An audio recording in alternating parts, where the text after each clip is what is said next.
My African violets constantly get these natty little flying things. I have tried hydrogen peroxide, Epsom salt, soapy water, and I thought I had killed them, but they started flying around again. They are merciless.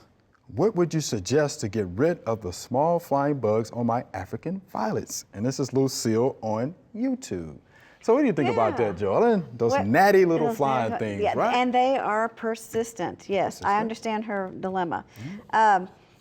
But they live in the soil and they like it moist. So when you dry out the soil, they tend to not survive because they're very fragile. Okay. You can do that.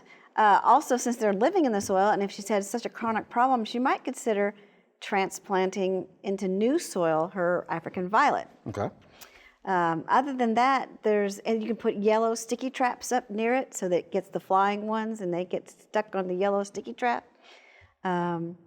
That's about all. I mean, there are some chemicals you can use, but I would just do the drying out and the sticky traps, and possibly, as a last resort, repot it. Right, and we're talking probably about fungus gnats. Yes, probably fungus gnats. Yeah. That's most likely what they are. Yeah. Okay, anything you'd like to add to that, Peter?